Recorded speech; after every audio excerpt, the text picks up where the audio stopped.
Sadhguru Jaggi Vasudev is a realized master, mystic, and yogi. He has shown the way for people to attain to their natural joy and to live life with experience from one's own inner nature. His presence is filled with grace and compassion.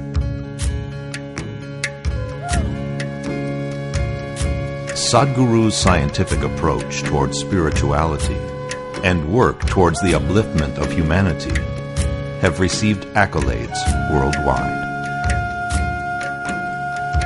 The words that come from him in intensity and utmost clarity, from his deep understanding and wisdom, can change the very core of the being. Belonging to no particular tradition, Sadhguru incorporates what is most valid for the modern person from the spiritual sciences. His work, an outpouring of his blissfulness, finds expression in the form of a ceaseless offering to help all beings. Available to all who are willing, Sadhguru's life is an invitation to the divine through individual transformation.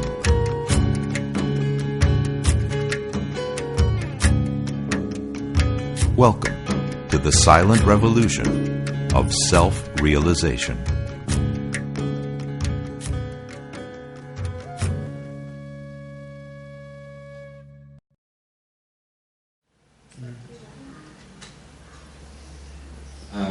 My question is again in the world of the mind. I don't know if I'm strange, but I think most people are like that. We spend a lot of our energy in our life thinking about the other sex and sexuality and all that stuff. I would like to hear something about this. Nothing strange about it. It's just that your intelligence has been hijacked by your hormones. It's not you, it is just compulsive behavior, isn't it? When you were a child, it didn't matter what reproductive organs a man or somebody carries, didn't matter to you. The moment the hormones started playing within you, now you can't think of the world beyond that. Your whole intelligence has been completely hijacked by your hormones. And you will see beyond a certain age, when this hormone, the play of hormones goes down, once again it doesn't matter and you look back and say, you can't believe you were the one who were doing all that. Body knows only one thing. Survival, procreation. It doesn't know anything else. Isn't it so? Does your body know anything else? So if you go by the way of the body, some pleasure may come to you. Not that it won't. Nothing wrong with the body. It's just limited, that's all. Nothing wrong being limited. But it's not the ultimate, that's all. Is it anything wrong? Is it a crime to be limited? It's not a crime. Nothing wrong about it. But you will always live an unfulfilled life, that's all. No matter what you have, how much you have, you will still live an unfulfilled life. Now you are thinking about the opposite sex all the time. Let's say tomorrow I'll grant you a boon. All the women in the world are after you. You will see, you will still live an unfulfilled life. Yes? You will still live an unfulfilled life. So definitely it's not going to get you beyond the bar. It will make you maybe a pleasant little bit of pleasure, a little bit of pain will happen. Nothing wrong at all with it. I'm not trying to make it dirty, make it something else. No, it is fine, it's perfectly fine. But you will live within the ambit of the body. If you live within the ambit of the body, body knows only survival and procreation, it doesn't know anything else. And body, every moment of your life, no matter where you think you're going, you think you went up the mountain, you came down the mountain, body doesn't know all that. Body is straight walking to the grave. Every moment, nowhere else. Isn't it so? You think you're going to many places. You think I've come to India, I'll go back to Lebanon, I went up the mountain, I came down the mountain. No such thing. Every step, body is only walking straight to the grave. Nowhere else but the grave. So, right now, because you're young, because of the play of hormones, you've forgotten that. Slowly, as time passes, it will become more and more apparent that it is walking towards the grave. If all that you have known is just the body, and anyway you're going to lose the whole of it, fear becomes just the way to live. Recently, I don't know, probably you didn't see the news or anything. 4 or 5 days ago, George Best died. You know George Best? You heard of him? He was one of the greatest footballers. He died. He died before the Holiness program? Oh, okay. I'm sorry. He died just before the Holiness program. I was just seeing a little bit of clippings on him. This guy, his name is Best. He was a great footballer. Very natural footballer, okay? And he went all out to live his life. The way they described him was, every film star, every popular film star or model or something else they said. Somebody else. Huh? Not celebrity. He had them on his arm at some time or the other. Sometimes he had all the three on his arm. But by the time he passed his 35, he's such a broken, miserable man. He's such a broken, miserable, frustrated man. At the age of 56 or 57, he died. Death is not the issue, but the way you live is the issue, isn't it? He lived a terrible life. He had everything at him because the way of the body. If you try to make the limited the unlimited, you will suffer. There is no other way. The body's ways are very limited. If you try to make it the everything, you will suffer like anything. So you don't make it all, you bring in a little bit of emotion, a little bit of mind, a little bit of society and try to manage it somehow. But it doesn't matter what you do. If you are sincere with your life, you will see you're still living an unfulfilled life, isn't it?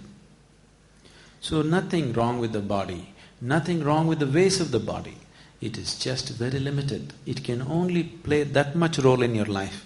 If you try to stretch it to all your life, you will suffer because you are trying to create falsehood. The truth of life is, body has to play only that much role in your life. Now you are trying to stretch it all over. You will definitely bring suffering to yourself. Suffering will come in a million different ways. People who think they are just perfect, nothing will ever happen to him, such people you will see after some time what will happen to them.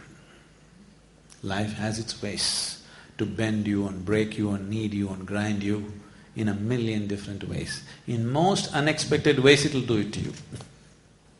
Yes? Have you seen it happening to people around you? So, nothing wrong with your hormones, but it's compulsive.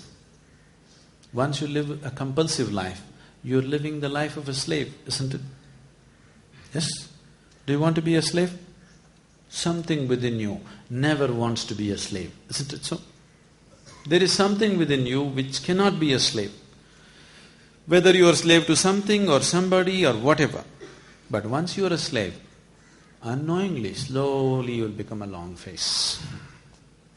When you were a child, you were like this, because there was not so much slavery. Slowly, as different kind of compulsions take over, without knowing why, everything is going on fine with your life. Your business is going fine, your family is good, you have good relationships, you are making money, everything. But slowly, face is becoming longer and longer. You're doing desperate acts to be happy. As people get richer and older, you will see they start doing more and more desperate things to be happy. Isn't it so? Yes? Huh?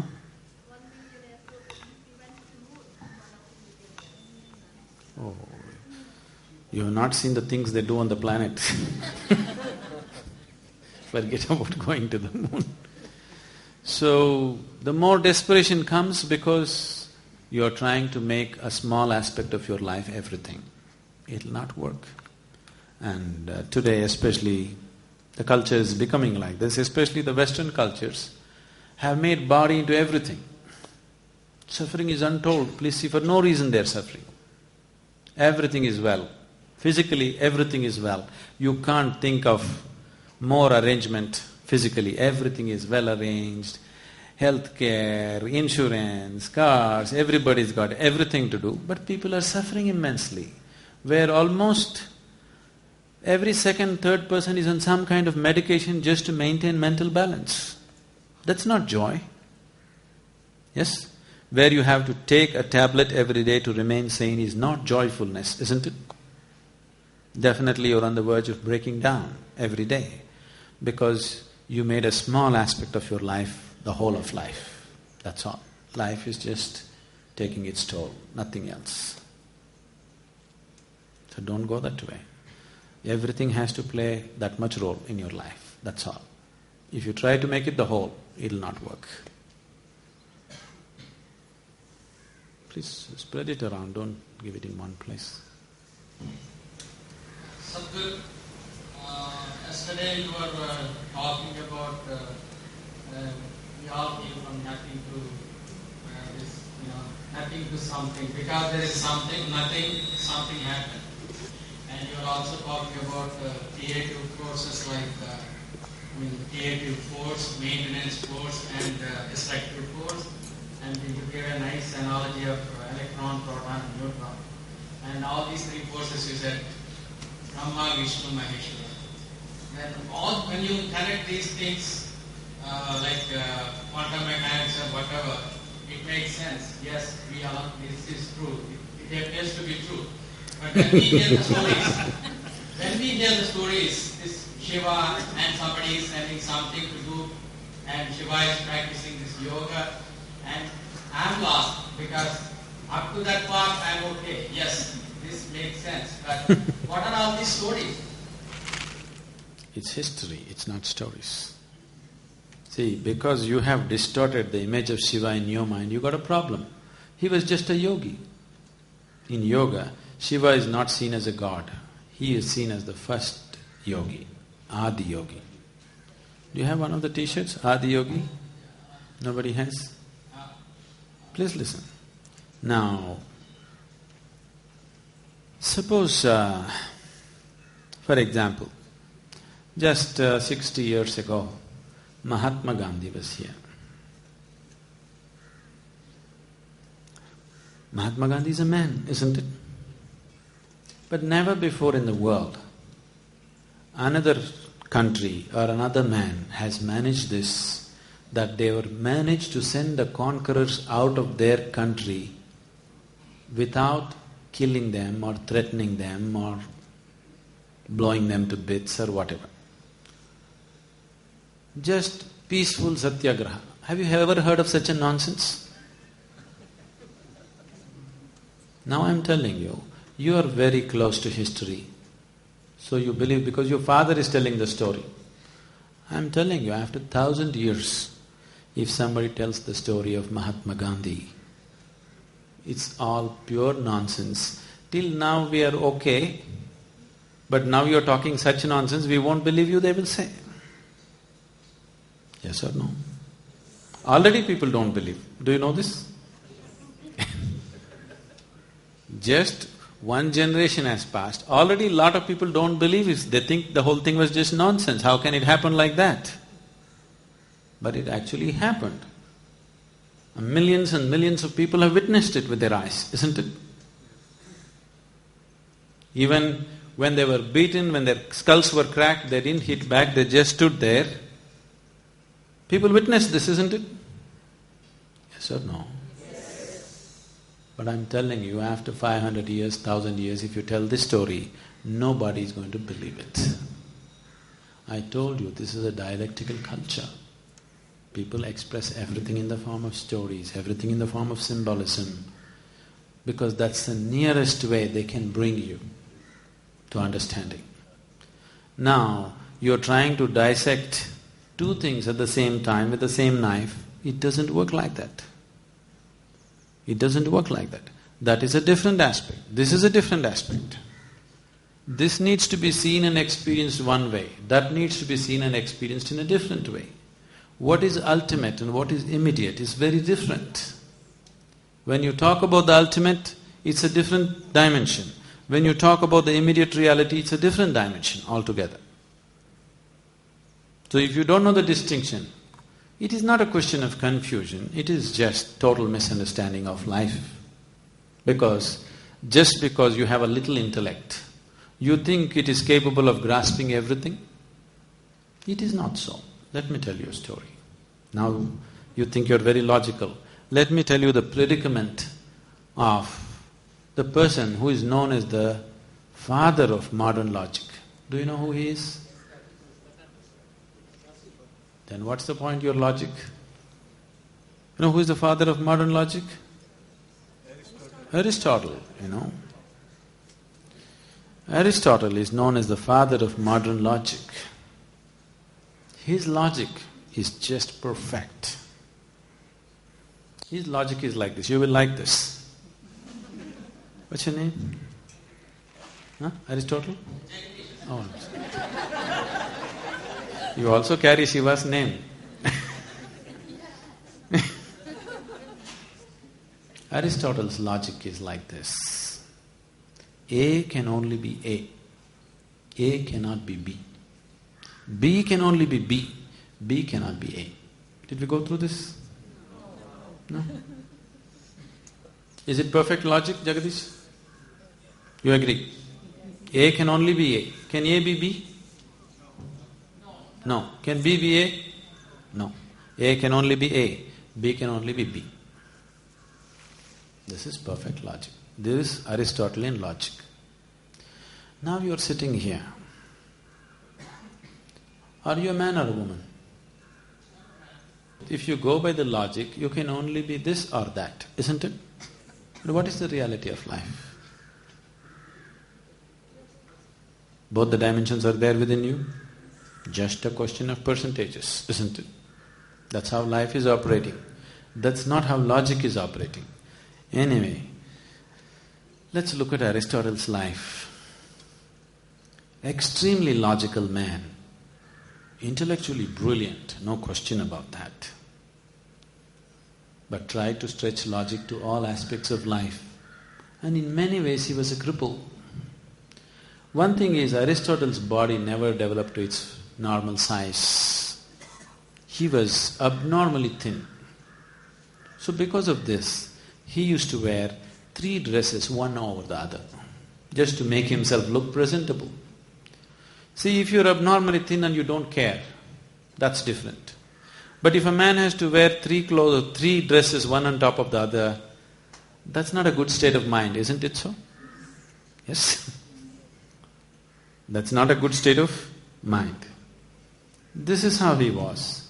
One day, Aristotle was walking in the beach. A glorious sunset was happening. But Aristotle has no time for such petty things which happen every day. He's seriously thinking about some great problem of the existence. Because for a fool like Aristotle, existence is a problem, it's not a joy. And he believes he's going to solve it. So seriously thinking, he's walking up and down the beach. There's another man on the beach who is doing something very intensely. He is doing it so intensely that even Aristotle could not ignore him. You know, all these stupid people who can think a little bit, who are thinking too much about their own nonsense, they are people who ignore life around them. They are the people who don't have to smile at anybody in the world. They don't even have to look at everybody. They cannot go like this on the street, like they're practicing to go, for their funeral. Do you see such people? Because they think they're intellectual. They think they can ignore all the life around them. They have no eyes to look at a flower, they have no eyes to look at a sunset, they have no eyes to look at a child or a smiling face or even an unsmiling face to make it smile. They have no such small duties in the world, or small responsibilities in the world, or small cares in the world. They are all out there solving the problems of the existence. But you can't ignore this man because he is doing something so intensely. Then Aristotle noticed what he is doing. This man is going to the sea, ocean, coming back, going to the ocean, coming back, going to the ocean, coming back, in great intensity. So Aristotle stopped and asked, "Hey, what are you doing?" That man said, "Don't disturb me, I'm doing something very important." And went on and on. Then Aristotle became even more curious and asked, "What are you doing?" That man said, "Don't disturb me, something very important." He said, "What is this important thing?" Then he said, he had a little hole in the beach, and he said, "I'm emptying the ocean into this hole." And he has a tablespoon in his hands. Aristotle looked at this and laughed. A man like Aristotle cannot laugh on a daily basis, you know. They cannot laugh, isn't it? You meet them every day or no? Or you are them? How many of you spend a day, one whole 24 hours without even a little bit of laughter? Okay, don't raise your hands. Aristotle is a kind who can spend a year without a single moment of laughter because he is intellect, you know. It takes a heart to laugh. Intellect cannot laugh. It can only dissect everything. Aristotle laughed and said, "This is ridiculous. You must be insane. Do you know how vast this ocean is? How can you ever empty this ocean into this little hole? And that too with a tablespoon? At least if you have a bucket, some chance. Please give this up. This is madness, I'm telling you." That man looked at Aristotle, threw the spoon down and said, "My job is already finished." Said, what do you mean it's finished? Even the hole is not full. Forget about ocean being empty, even the hole is not full. How can you say your job is finished? That man was Heraclitus. Heraclitus stood up and said, "I am trying to empty this ocean into this hole with a tablespoon. You are telling me it's ridiculous, it's madness to give it up. What are you trying to do? Do you know how vast this existence is? It can contain 1 billion oceans like this and more. And you are trying to empty it into the small hole of your head with what? With tablespoons called thoughts. Please give it up. It's very ridiculous. Because if you want to know the experiential dimensions of life, you will never know it with your petty thought. I am calling your thought petty because it doesn't matter how you can think, it is still petty. You understand? If you have an Einstein's brain, it is still a petty thought. Because thought cannot be bigger than that. Thought can only be logical, functioning between two polarities. That's too small. If you want to know life in its immensity, you need something more than your thoughts, something more than your logic, something more than your intellect. Only if you open up that dimension, you will taste life in its larger proportion. Otherwise, you will know only the physicality of life. With thought, you will not penetrate anything other than the physical. You can know the physical. You can use the physical. Because the world has given so much significance to Aristotle and his tribe, all the sciences have developed in the physical dimension. With this, much comfort has come, much convenience has come. I know you're all too thrilled about what your computer can do, what your internet can do, but it's not done anything to your life if you really look at it. Yes? It's brought comfort and convenience. Greed, endless greed, but it has not brought any joy to you ultimately. It is not taken you to any higher dimension of experience or existence. You are in the same place. Instead of riding a bullock cart, maybe you're… where's that Mercedes man? Okay. Maybe you're driving a Mercedes or dreaming a Mercedes, whichever way. But still only moving from point A to point B, isn't it? You have not gone to another point. Whether you fly a jet plane or a bullock cart or this or that, only point A to point B. Only lateral movement, isn't it? Even if you take a spacecraft, still point A to point B. No new dimension has occurred to you, in spite of all this exploration, because the instruments of exploration that you are using are too limited, that's all. I appreciate the enthusiasm, but the instruments of exploration are just logical and intellectual, so there is no way you will touch any other dimension of life. It's not possible. It's like you're trying to go to the moon with a bullock cart. It doesn't matter how hard you beat the bulls, it's not going to get there. It's not going to get there. If you beat the bulls really hard, maybe we can climb the mountain on a bullock cart, but you can't go to the moon. Do you still believe you can? Try hard. Some more frustration has to happen before you open up the other possibility. Either you learn out of your intelligence, or life will maul you and teach you a lesson slowly. Choice is yours. In our homes, and we have our own set ashrams as if to live our daily lives for all these years. We have come here for a wholesomeness. And when we go back, apart from carrying what you have taught us, we will also be entering into another ashram. What kind of modifications, especially regarding the rituals of our prayers and all these things we have been following for years, should be looked upon and modified if necessary, in what manner? Or we can concise into a certain smaller mantra or whatever it is other than this, or that is not necessary at all.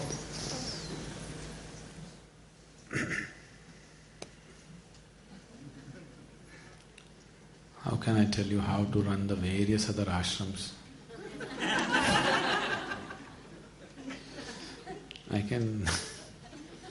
I know how to run this one. How to run all the other ashrams in the world.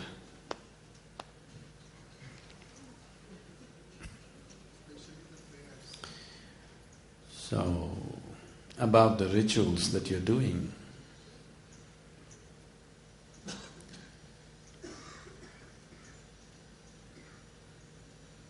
you've already been making it more and more compact. Your grandfather was doing puja for 2 hours. Your father was doing it for 1 hour. You brought it down to 10 minutes, isn't it? Now, this is a genuine issue for a lot of people, in different scale maybe. You've been doing something and should I stop that?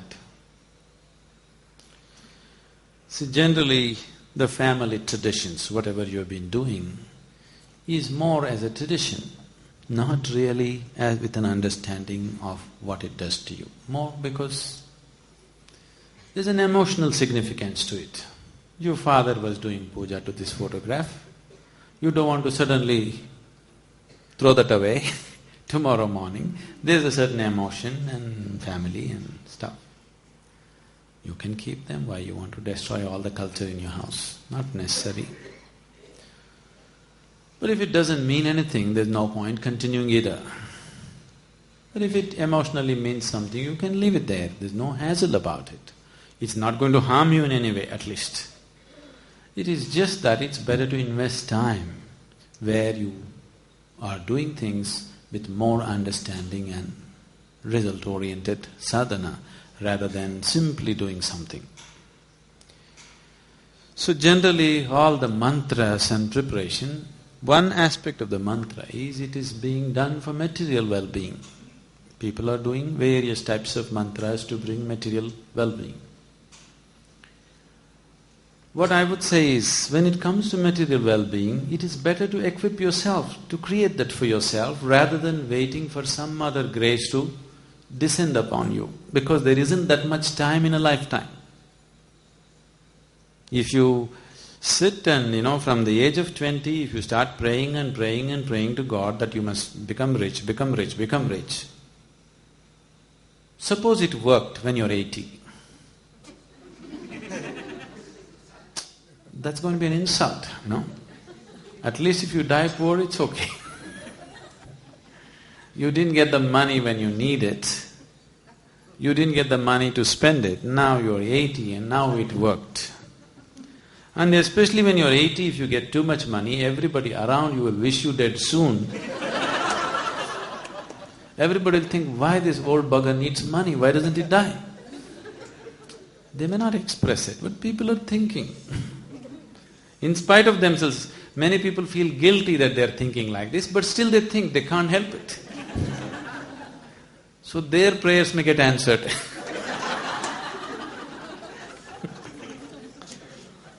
Yes. After all, their prayer also has power, isn't it? So…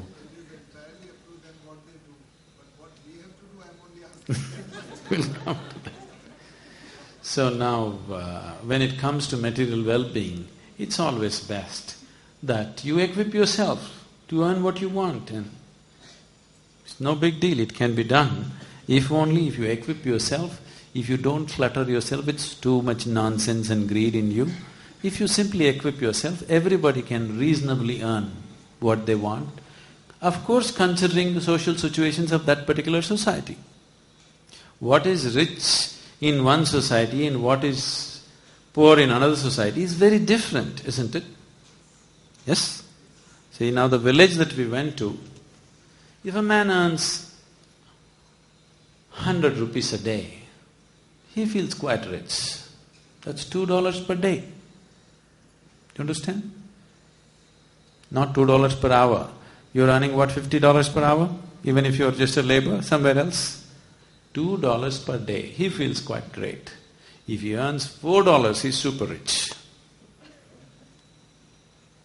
So what is poverty, what is wealth is very social, isn't it? Today, because of the communication levels, everybody is trying to become a billionaire, and which is anyway not sustainable, it can be a huge collapse for the whole world somewhere. That's different. Otherwise, always what is affluence and what is poverty is very, specific society, isn't it? Among those people. See, right now, one of the laborers bought a new bicycle today. His joy is untold, You won't have that joy even if you get the Mercedes, because there's somebody else driving a Maserati. So, what is… in terms of physical positions, what is rich and poor is a very relative thing, it's a social thing, it's not a… So within the norms of that society, earning what you want is not difficult if you just don't get too cluttered up in your head. Everybody can do it. It doesn't take any great intelligence to make money. Just need some perseverance and some doggedness to pursue something and make some money out of it. Because people are too screwed up in their heads, every little thing is so difficult for them. Otherwise, in that society, making some reasonable levels of well-being, material well-being, is not difficult to anybody with normal sense of intelligence. You don't have to be extraordinarily brilliant for that. In fact, brilliant people don't make much money because they're smart.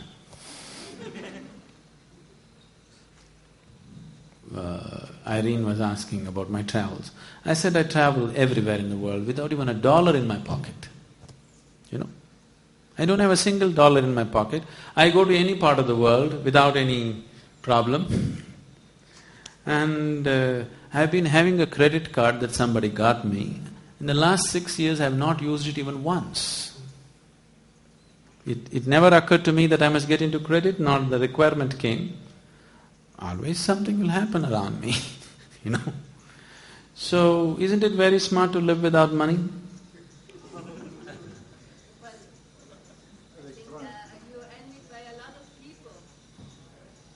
That's the problem. That's what I said, they get cluttered. They got envy, they got jealousy, they got problems, what other people will think. Because of this, they cannot employ anything of themselves properly. That is the whole problem. Now when you have no sense of envy, no sense of jealousy, no sense of comparing yourself with somebody else, you will use everything that you have properly, and what has to happen around you will happen according to your capability. That's all. And everybody has enough capability to earn what is necessary for him. He doesn't have to go through big circus to do it. With reasonable circus, he can do it. You are investing your whole lifetime to make a living. What's the point? Yes? Most people are investing their whole lifetime just for their material well-being, isn't it so? Dying to live, this is called. You don't want answers, only questions? So, if it comes to material well-being, please just use your brains and your body, it'll happen. And the practices that you have started definitely will enhance your ability to use both your body and mind in a big way, in a very big way. I would say 25–30% of your time in a day if you spend, you must be able to earn sufficiently to live well. Rest of the time, you must focus on other dimensions of your life. That's how life should be. In 24 hours, if you work for 4 hours or 5 hours, you must earn enough money to live well, actually. There's no need to spend 18 hours just trying to earn money, If you're doing something else that you care to do, that's different. You work 24 hours a day. That's a different thing. So if it's money and material thing, not necessary to invoke gods, If you're doing it for your spiritual well-being, if you're worshipping gods for spiritual well-being, then you must understand it is only a preparatory step. It can never be the whole thing. Whatever gods you pray to for your spiritual well-being, it is only a preparatory step for you unless you're willing to walk the path of devotion 100%. Devotion is the quickest way to get there. But today, the way you have become, with the intellect being brought forth to this level, you cannot be a devotee. Isn't it, Anki? Huh? Let me come to this. The word devotion means dissolution. The word devotion comes from the root word dissolution. When we say a devotee has no agenda of his own. His only objective is to dissolve into his object of devotion. That's all. He is not thinking of living well. He is not thinking of becoming rich. He is not thinking of going to heaven. Let's say he's a devotee of Shiva, means he just wants to merge, he wants to die into Shiva. That's all he knows. Are you like that? No. For you, devotion is a currency. Devotion is a currency for easier life, isn't it? Look at the prayers in the world. 99% of the prayers are just about adu kudupa, idu kudupa, kapatapa. That means give me this, give me that, save me, protect me. Isn't it so? This is not devotion, this is a deal. This is not devotion. You're trying to make a deal, a stupid deal. So, if you really want to become a devotee and you want to attain to the ultimate through devotion, then you have no agenda for yourself. You don't want life to go your way. You just want to merge with Him. That's all you have. If you are like that, devotion is the quickest way to realization. It's very quick. But today, with all your education and this questioning mind, devotion is out of question. Please look at it. Are you capable of becoming truly devoted to somebody? Are you? No. So don't talk about it. I don't say there is no element of devotion at all in you. There is. It can serve some purposes, but it can't be your way to the ultimate. You understand what I'm saying? You can take small rides on it. Today you sit in the temple for 10 minutes and feel, Shiva, save me. And you get confidence to go through the next 24 hours. To that extent it works. But it cannot be your ultimate journey because your intellect is not willing to bend down to anybody totally. Unless you come to a certain level of experience where you naturally progress into your devotee. Here it happens, people come to the ashram as investigators, slowly they become students, then they become disciples, then they become devotees. That is a natural progression of life. As their experience becomes deeper and deeper, they have no option. They're too overwhelmed with what's happening here. Then they can't help bowing down completely. Just bowing down, touching somebody's feet is not devotion. You're bending down because there's going to be a benefit. Yes, somebody has told you if you get blessings from somebody, some guru, things will happen well, your business will work well, your children will be healthy, something else will happen. So you bend down, it's okay, you get that also. To that extent devotion works for you, but not as an ultimate vehicle to take you beyond. So you have to use other things that you have. You are right now enjoying the circus of the intellect. You like it.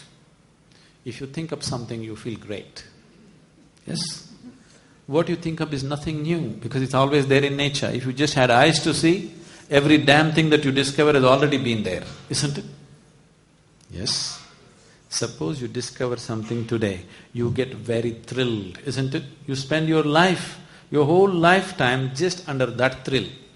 But what you don't understand is, whatever the great discovery that you have done, the very earth that you walk on knows it. What you call as, we call it mud, but in other countries, in America, they call it dirt. Dirt knows better than your brains. Yes or no? Everything that you know, the planet already knows, isn't it? Everything that you reinvent, the planet already knows. So there's no big deal about that, but you're thrilled with the circus of the intellect. So if you're thrilled with that, let's use the intellect. That's why we would have, if you are more of emotion than intellect, or if you are more of body than intellect, or if you are more of energy than intellect, we would have structured this program in a different way. Because you are more of intellect and less of other things, that is why so much talking is happening. If you were more energy, I would have just clapped and sat here and the rest would happen. I don't have to go on talking. But you like words. You like the circus of the intellect. So I am putting you through the circus, a little better circus than you know, that's all. Yes or no? So, it's better you use the other faculties also now, because devotion is unavailable to you. Not because devotion is bad, devotion is the quickest way. It has always been and it always will be. But you have to remove yourself. You have to uproot yourself, only then it works. Otherwise it doesn't work. But today, because intellect has developed and a certain prominence and identification has come to the intellect, you can't brush it aside. Nobody can brush their intellect aside. Can you? Can you just brush your intellect aside and just surrender to me right now? You cannot do it. If you say that, you're big bullshit, I know that. I've seen too much life to know such things, believe such things, So, every other day people are coming, Sadhguru, I'm offering my life to you. Oh, okay. Let's wait till tomorrow morning. Every day somebody is offering their life to me, millions of people, but it's only a few who really manage that. They are different. All others, at that moment, when their emotions are on the upsurge, they really feel like it, they're not lying. But they don't know the limitations of who they are, that's all. But I know them very well. So devotion, as an ultimate vehicle for you, will not work in your present state of mind. It's not possible for you. You're too committed to your body and your intellect. You cannot drop them all of a sudden and become a devotee. So, whatever practices you do are basically devotion-oriented, isn't it? Devotion is good, it brings. Devotion as an act is vulgar. Devotion as a way of life is wonderful. So, if you go devotion, you have to see whether you have it or not in you, whether it's something that works for you. It doesn't work because you're thinking. Thinking people cannot be devout. So instead of that, it's better you develop little reverence to life around you. When you have this mind, don't talk devotion. If you come to such a point that the experience of life or somebody's presence has so overwhelmed you that your mind is just sank into the background, what you think and what you feel is no more important, somebody else has become much more important for you, then devotion is a possibility. You must know how to fall in love, otherwise devotion is not possible.